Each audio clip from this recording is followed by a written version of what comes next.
Então vamos começar, Pepe, com sua última coluna, seu último artigo.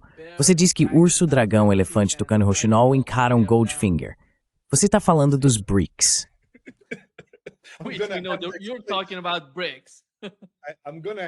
Vou ter que explicar isso para meus leitores. Ok, vamos começar agora. Primeiro de tudo, enviei a coluna para o Nima há uns 10 minutos. Terminei a coluna pouco antes de começarmos a conversar, então imediatamente a enviei para o Nima e para o juiz Knapp, para os dois, para que possamos discuti-la em nossas conversas. Ainda não foi publicada, então presumo que será publicada na Rússia no meio da noite hoje. O título é Urso, Dragão, Elefante, Tucano e Rouxinol. E adivinha, esses são os 5 BRICS, Brasil, Rússia, China, Índia e Irã. E esses são, digamos, os símbolos nacionais, não diria animais, mas de fato símbolos nacionais, né?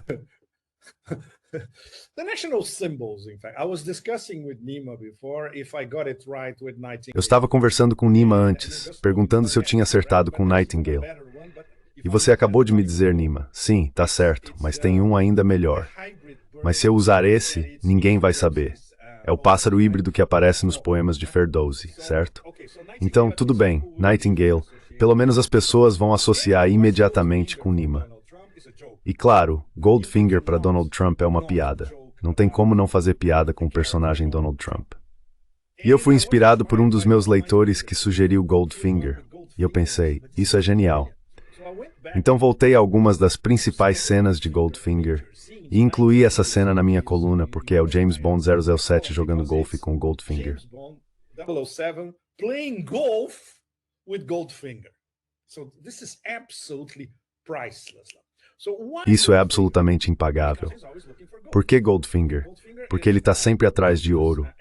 Goldfinger é um empreendedor implacável, gangster, vigarista e um mega empresário, sempre buscando sua própria versão da arte do negócio, que equivale a encontrar ouro, custe o que custar, e tem que ser do jeito dele. Então Goldfinger é uma metáfora apropriada para falar sobre Donald Trump. E claro, quando você coloca isso no título, tem os 5 BRICS contra Goldfinger, que é onde estamos agora. Estamos no meio de um império do caos, Goldfinger, sistema americano, chame como quiser, guerra, guerra híbrida. War, hybrid war, cold war, and in some aspects, hot war. Guerra fria e, em alguns aspectos, guerra quente, no caso do bombardeio do Irã, contra os BRICS. E isso está intimamente ligado ao que vai acontecer no Alasca. E é sobre isso que trata a coluna. Estamos falando das possibilidades, estamos falando dos desafios, falamos sobre os mal-entendidos e também falamos sobre o que Trump está tentando obter do encontro no Alasca. E o que Putin, que é um personagem extremamente calculista, que faz o dever de casa, que é ultra preparado para cúpulas de alto nível, e ele faz isso há 25 anos, está buscando. Então, Nima e todos vocês conseguem imaginar na mesma mesa um cara com a estatura de estadista do Putin, cara a cara com o Goldfinger. Já começa em um nível muito desigual, não é?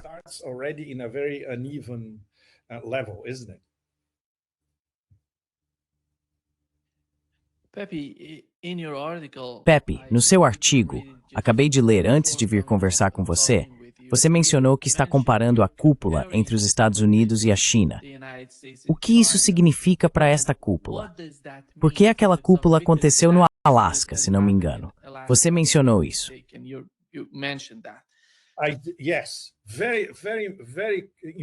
Sim, uma pergunta muito importante, Nima, porque eu coloquei isso no meu canal do Telegram e também na coluna. E vou colocar no X também para lembrar os leitores que, em março de 2021, no meio da Covid, houve uma mini cúpula em Anchorage, no Alasca, nesse caso entre os Estados Unidos e a China. E foi um desastre do ponto de vista americano, como você pode imaginar. Então, se achamos que há uma diferença em termos de experiência, preparação, fazer o dever de casa, estudar, ler, etc., entre Putin e Trump, imagine março de 21 em um hotel decadente no Alasca. Segundo os chineses, eles nem sequer tiveram um café-manhã decente.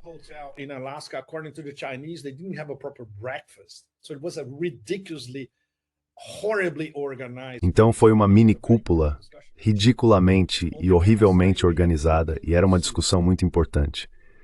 Do lado americano, tínhamos Blinken e Sullivan. Acho que a maioria de vocês vai entender o que quero dizer, não preciso entrar em detalhes.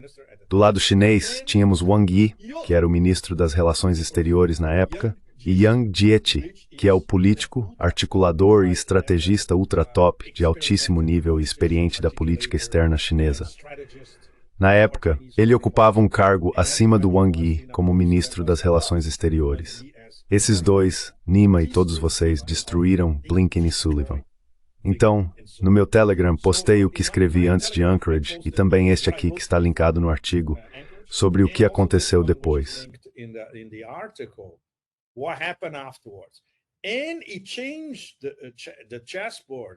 E isso mudou o tabuleiro de xadrez de maneiras que as pessoas não teriam acreditado antes do Alasca. Basicamente, os chineses saíram da sua concha, digamos assim, e deixaram de lado a polidez.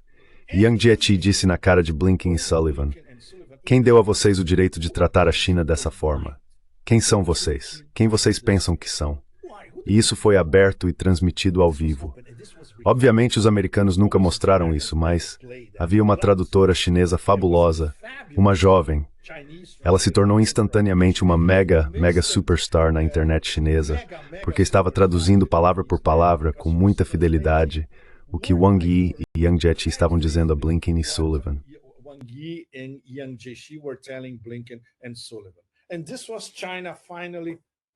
E foi aí que a China finalmente disse: "Ok, já tivemos o suficiente de vocês, palhaços." Isso mudou completamente o tabuleiro geopolítico, porque agora os americanos teriam que começar a lidar com uma China muito mais assertiva, que até então tinha sido relativamente passiva. Então, tento apresentar isso a todos vocês como uma possibilidade do que pode acontecer no Alasca entre Trump e Putin. Existe a possibilidade de que isso seja um divisor de águas em mais de um sentido. Ainda não sabemos. Nenhum de nós pode dizer o que realmente vai acontecer por lá. Portanto, as expectativas não são muito altas, é claro.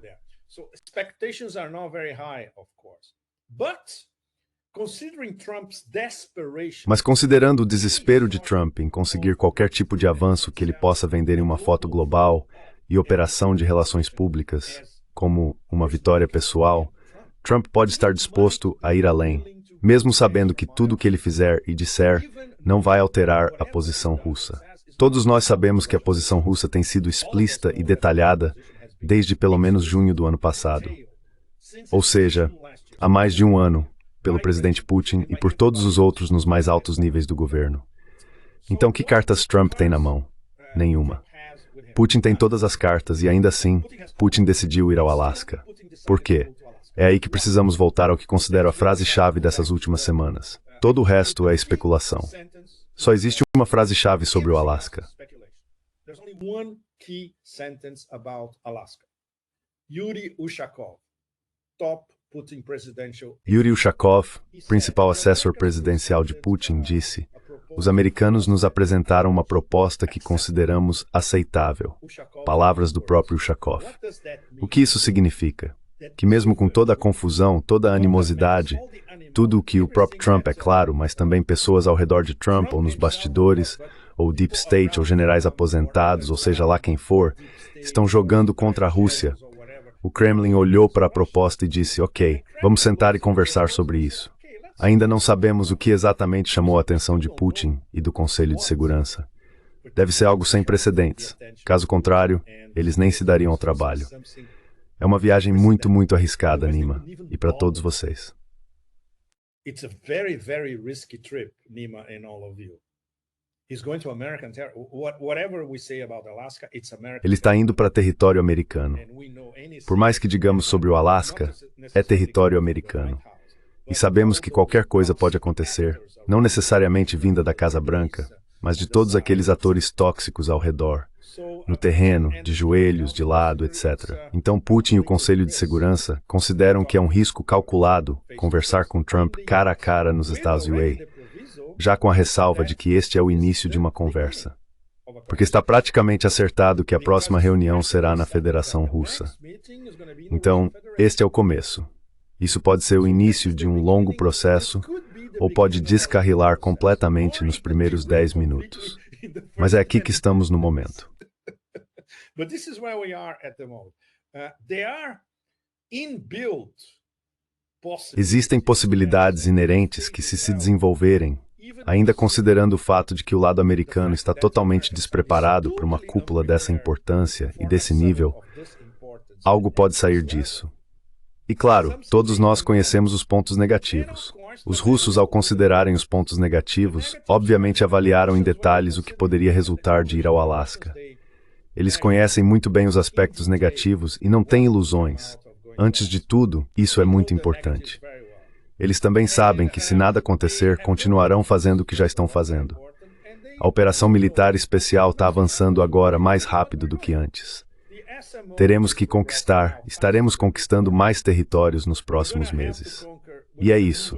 Essa questão será decidida no campo de batalha. Ponto final.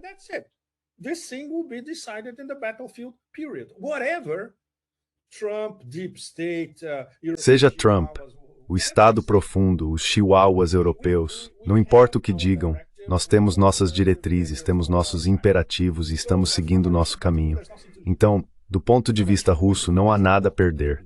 Do ponto de vista de Trump, há muito a perder se ele não conseguir nada.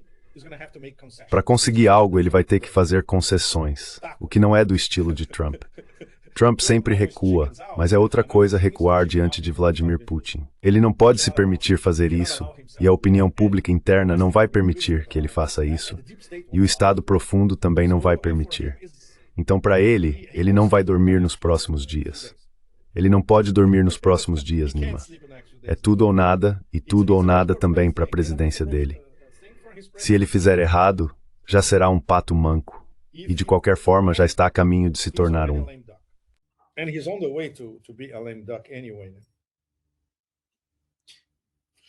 Pepe, quando se trata do campo de batalha, quando se trata da realidade do campo de batalha, eu acho que a única opção aceitável para os russos seria que os 4 oblasts, Luhansk, Zaporozhye e Kherson, ficassem nas mãos dos russos e que a Ucrânia retirasse suas forças da região de Donbass.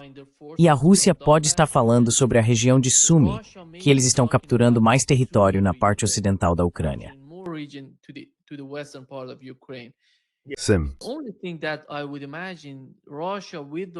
O único cenário que consigo imaginar em que a Rússia retiraria suas forças além disso é se eles fossem além dos territórios dos 4 oblasts e tomassem essa região de Odessa até Kharkov, usando-a como uma zona de amortecimento, uma zona de segurança, um cordão sanitário, como quiserem chamar. Pelo menos por enquanto, porque na minha opinião, mesmo que, vamos ser otimistas, 100% positivos, vamos supor que eles cheguem a um acordo na Ucrânia. Esse cordão sanitário será muito importante para ambos os lados. Permitiria que eles se avaliassem mutuamente e garantissem que nenhum dos lados atacaria o outro. Então, como você vê isso? A Rússia vai se retirar dessas regiões e deixá-las como uma zona de segurança ou como uma área que pode ser administrada para eventuais acordos?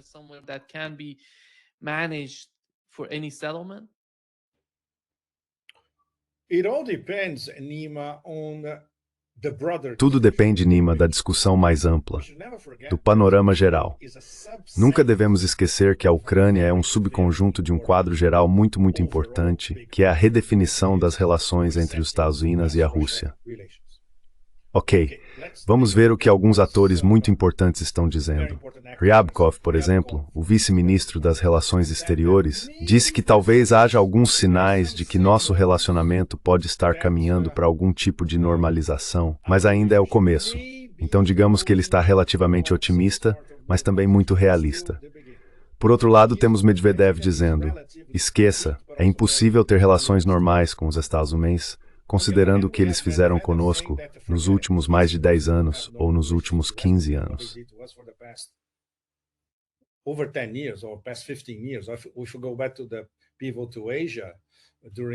Devemos voltar ao período na Ásia durante a era Obama, há 15 anos. Então há uma divisão entre o Conselho de Segurança e o Ministério das Relações Exteriores. As opiniões estão divididas. E claro, se olharmos para alguns dos atores mais, não diria radicais, mas mais assertivos dentro do aparato de inteligência, SVR, FSB, etc., as agências de inteligência, eles são muito mais radicais do que o próprio Putin. Não só em termos de cortar a cabeça da cobra em Kiev, o que já deveria ter sido feito ontem, mas também no sentido de, bem, não vamos mais aceitar desaforo dos americanos. E se eles não gostarem, tudo bem, o Sr. Oreshnik vai dar um alô. Putin, comparado a eles, é uma figura pragmática, calculista e moderada.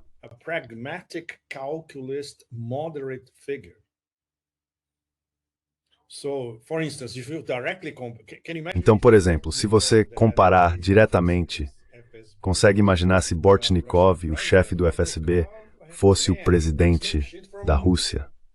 Bortnikov, cara, ele não leva desaforo de ninguém. Ele é realmente linha dura, muito mais do que o Putin.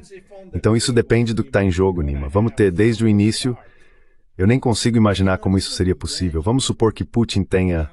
Lembra quando ele fez aquele monólogo na entrevista com Tucker Carlson, falando por 20 minutos explicando a história da Rússia?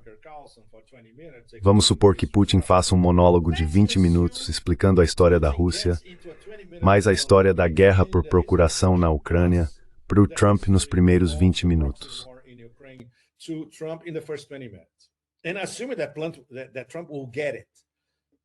E supondo que Trump consiga isso, a tradução vai se perder completamente na tradução, e também no cérebro dele. Ok, mas vamos supor que isso aconteça. Isso significa que Trump terá que admitir que para conseguir esse chamado cessar-fogo do qual ele vive se gabando, e que os chihuahuas europeus também querem desesperadamente, eles terão que começar a negociar o quadro geral, que é redefinir as relações entre Dalsum e Rússia, incluindo tudo o que já sabemos. Fim da expansão da OTAN, neutralidade da Ucrânia, desmilitarização da Ucrânia, voltando às suas fronteiras anteriores. NATO going back to its previous borders, and it could be the previous 5 years. E pode ser nos últimos 5 anos, 10 anos, 15 anos, cabe aos russos dizer, ok, voltem para antes da Europa Oriental, a maior parte da Europa Oriental. Eles têm o direito de fazer isso. E os americanos, obviamente, vão dizer, não. Então tudo depende disso. E depende, claro, se for um pouco além disso, aí eles podem realmente começar a falar sobre a retomada dos negócios, que, Nima, aliás, é a única coisa que importa para Trump. Para você, Nima, e para nossa audiência, qual é a prioridade número 1 de Trump se houver uma normalização das relações com a Rússia? Fazer negócios no Ártico.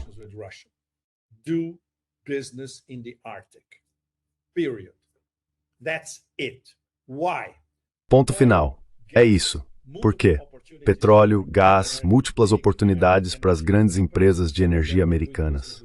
Algumas delas faziam negócios com a Rússia antes das sanções, Exxon, Chevron, etc. Isso é a única coisa que importa para Trump. Então isso significa que Trump teria que convencer Putin de que é uma boa ideia para a Rússia ter investimento americano na indústria de petróleo e gás no Ártico. Uma tarefa difícil, não vejo isso acontecendo tão cedo, mesmo que haja relações mais próximas. Portanto, no contexto desse panorama geral, falar sobre a normalização das linhas de frente na Ucrânia é apenas um detalhe. Não vai começar por aí. Vai começar pelo panorama geral e depois chegamos ao subconjunto.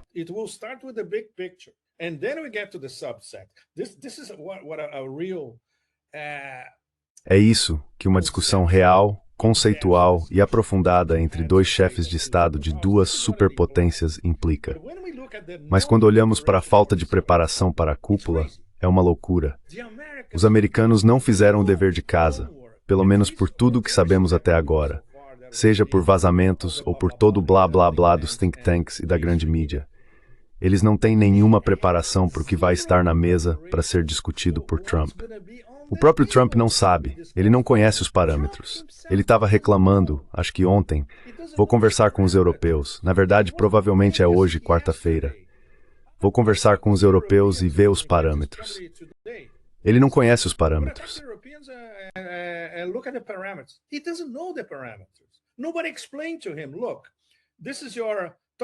Ninguém explicou para ele.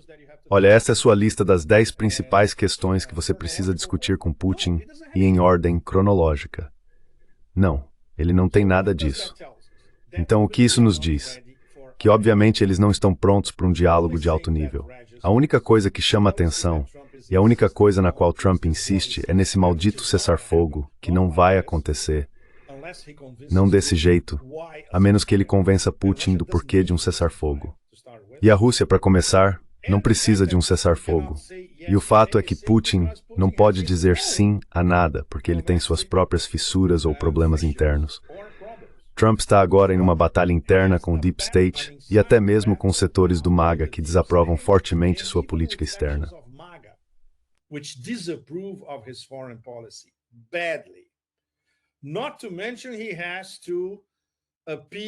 Sem contar que ele precisa apaziguar os vassalos, os chihuahuas decapitados da Europa, que são todos contra qualquer tipo de normalização com a Rússia.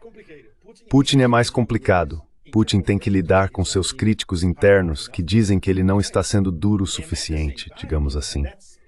E ao mesmo tempo, Nima, e isso é fundamental e faz parte da coluna que acabei de escrever, Putin e a Rússia como membros do BRICS. Não se esqueçam, todos vocês, Putin estará representando o BRICS no Alasca, não apenas a Rússia.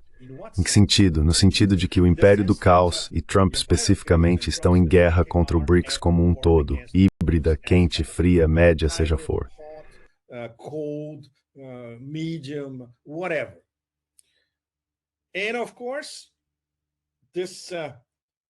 E claro, existe essa ameaça muito séria, pelo menos até ontem, de que ele vai impor sanções secundárias a qualquer país do BRICS, especialmente aqueles que continuam comprando energia russa, particularmente petróleo russo.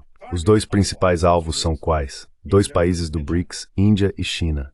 Então, claro, não sabemos, mas há uma possibilidade muito forte de que nessa oferta aceitável que veio de Trump via Witko para Putin, esteja implícita a possibilidade de que Trump não vá impor sanções secundárias a outros países do BRICS, como Índia e China, se eles começarem a chegar a algum acordo com a Rússia.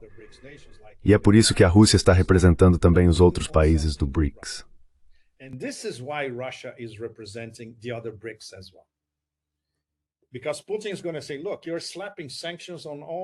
Porque o Putin vai dizer, olha, vocês estão impondo sanções a todos os meus parceiros no BRICS, e a retaliação vai ser contra vocês.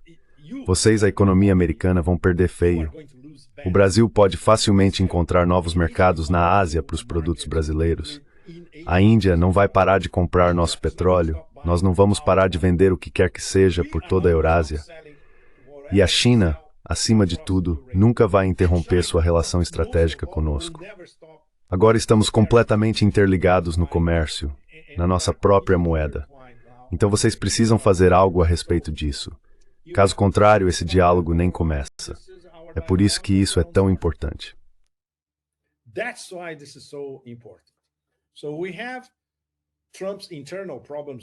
Então temos os problemas internos do Trump, que são muito sérios. E ele precisa entregar alguma coisa, uma foto, uma jogada de relações públicas, sabe? Posar na frente das câmeras. Estou começando a trazer paz para a Ucrânia, qualquer besteira que ele inventar. E o Putin, claro, está dizendo à opinião pública russa, todas as nossas diretrizes que estabeleci há um ano, continuamos seguindo. E ao mesmo tempo, talvez possamos conseguir algum alívio em relação aos nossos parceiros do BRICS. Ele obviamente não vai usar o termo guerra híbrida, mas em termos de alívio das tarifas vindas da América contra nossos parceiros do BRICS.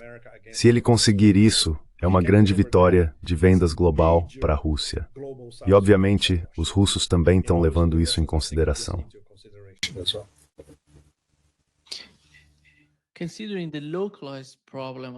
Considerando o problema localizado, acho que seria um plano enorme por parte dos russos para se discutir. Não se trata apenas do território, não se trata apenas do solo, trata-se de segurança, trata-se do que aconteceria após qualquer acordo. Como a Rússia quer o arranjo de segurança? Como a Rússia quer a parte ocidental da Ucrânia? Acho que a parte mais fácil seria o reconhecimento dos 4 oblasts. A mais difícil seria que a Rússia, de alguma forma, a Rússia não quer inteligência britânica em Odessa ou Mykolaiv, na parte ocidental da Ucrânia. A Rússia quer a parte ocidental da Ucrânia nas mãos dos ucranianos e daquelas pessoas que se importam com a Ucrânia, que querem um relacionamento melhor tanto com o leste quanto com o oeste. Isso não importa.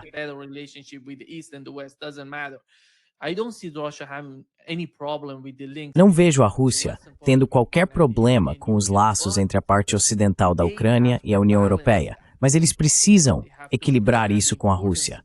Eles precisam entender a importância da Rússia para a Ucrânia, na minha opinião. Porque, afinal, até mesmo a parte ocidental da Ucrânia é muito importante em termos de segurança para a Rússia. E esses são enormes desafios para Donald Trump, na minha opinião. E ele precisa ter algum tipo de influência sobre essas pessoas na Europa que você mencionou como vassalos, mas que de alguma forma são capazes de fazer muito e pressionar bastante. Então, surge a pergunta: até onde Donald Trump iria para conseguir isso? Ele está pronto para fazer isso.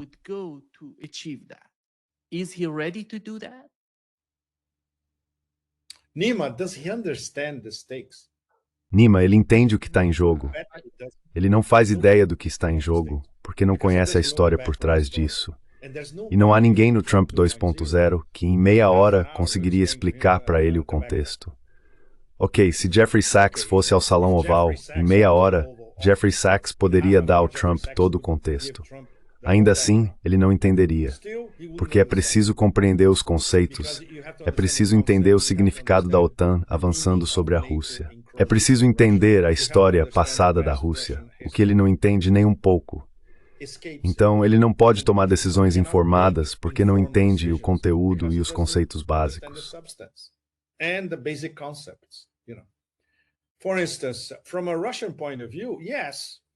Por exemplo, do ponto de vista russo, sim, eles não podem parar nas 4 regiões enquanto houver um regime controlado por oligarcas e neonazistas em Kiev.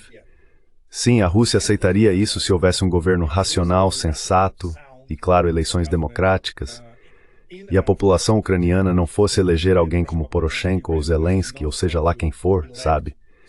A Rússia poderia conviver com isso, claro, assumindo que seja um governo sensato, que não ameace a Rússia e que não faça parte da OTAN. Se quiser fazer parte, tanto faz, pelo menos no futuro próximo.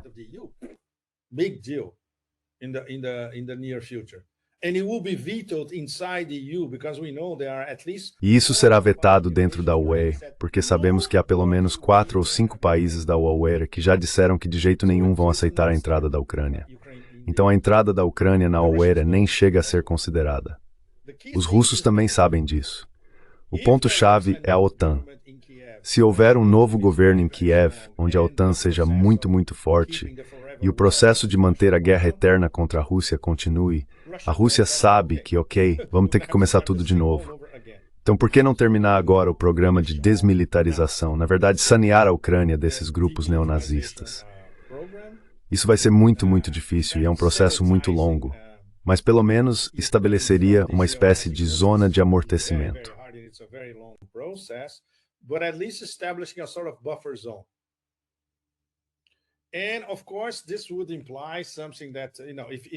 E claro, isso implicaria algo que, se você perguntar nas ruas, por exemplo, faça essa pergunta na rua, não só em Moscou, São Petersburgo, Kazan, Sochi, Vladivostok, Ekaterimburgo, etc. Você acha que a Rússia deveria recuperar Odessa?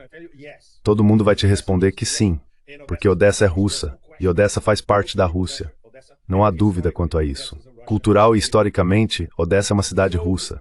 Então Putin teria que abdicar de recuperar Odessa, o que, para a opinião pública russa, seria um grande golpe. E como o Kremlin lidaria com isso, ninguém sabe. Mas pode acontecer.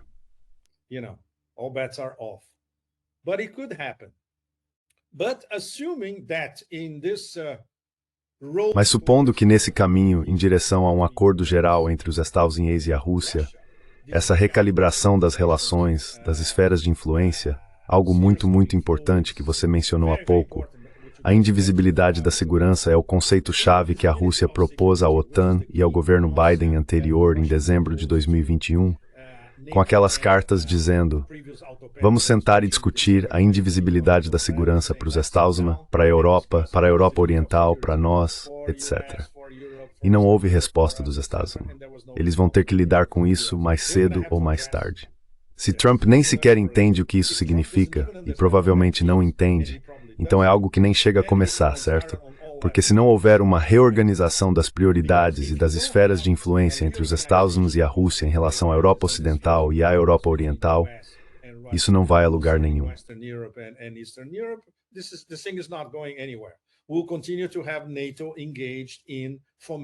Continuaremos com a OTAN envolvida em fomentar uma guerra eterna contra a Rússia, que é o que está nos estatutos da OTAN e em todo aquele blá blá blá da OTAN.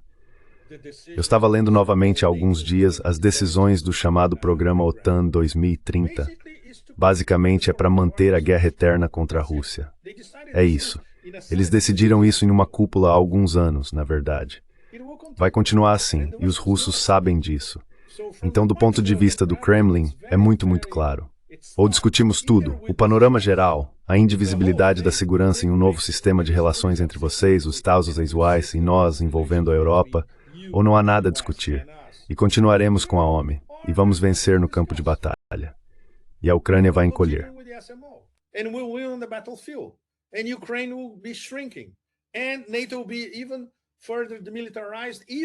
E a OTAN será ainda mais desmilitarizada, mesmo que vocês, os Estados Unidos, continuem enviando armas do complexo industrial militar para a OTAN transferir para Kiev. Vamos nos livrar de todas elas. Então é um beco sem saída, não só para Trump, mas para o Estado profundo, para o complexo industrial militar e para os europeus. A única saída é começar do zero, começando pelo Alasca. Certo, vamos começar a discutir o panorama geral e como reconectar as relações entre Estados Unidos e Rússia, incluindo o grande quadro, esferas de influência e uma nova arquitetura de segurança. Do ponto de vista da Rússia, eles já começaram sua nova arquitetura de segurança. Está em toda a Eurásia. Para a Rússia. Para a China, a mesma coisa. Para o Irã, a mesma coisa. Para a Índia, eles estão começando a despertar. Sim, precisamos de algum tipo de arquitetura de segurança em toda a Eurásia que proteja todos nós.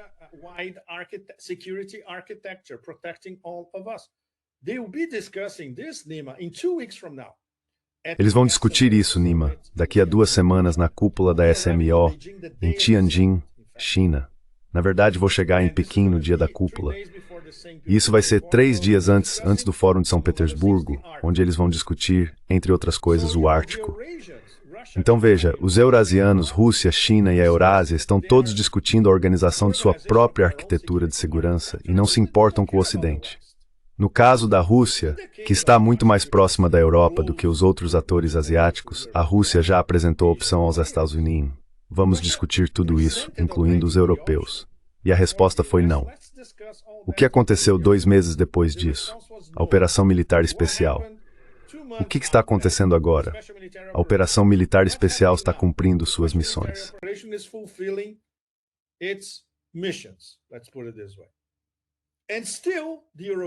Vamos colocar dessa forma. E ainda assim os europeus se comportam como um bando de chihuahuas sem dentes, querendo uma guerra eterna, porque são guiados pela OTAN, que quer guerra eterna, e a OTAN é guiada pelo Deep State e pelo complexo industrial militar. Eles querem guerra eterna. Então Trump entra em cena. Dá para acreditar que num piscar de olhos Trump vai dizer chega de guerra? Com base em quê? E com que tipo de apoio? Ele não tem apoio em lugar nenhum. Ele não tem apoio nem dentro dos Estados Unidos, nem dentro do próprio partido, onde há russófobos por toda parte. Sem falar nos xenófobos e iranófobos, como você sabe muito bem, onde tratam Irã, China e Rússia como ameaças existenciais. O complexo industrial militar depende de vender armas sem parar para guerras eternas, porque essa é a sua razão de existir.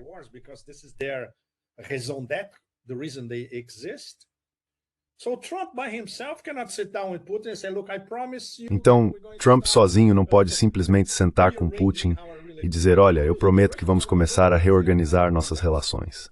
Obviamente, os russos vão olhar para isso e dizer, você está maluco? Então, realmente é um beco sem saída. É um beco sem saída. Talvez haja algum tipo de alívio, talvez no processo, em que Trump será forçado a fazer concessões, que, aliás, ele não vai conseguir vender para os chihuahuas europeus ou para aqueles neonazistas em Kiev. E é só isso. Então, ele vai ter sua oportunidade de foto, sabe? Depois vai dizer, olha, estou começando um processo de paz na Ucrânia, ótimo, agora me deem meu prêmio Nobel. Então, sabe, tudo isso se transforma em uma farsa, e uma farsa barata, diga-se de passagem.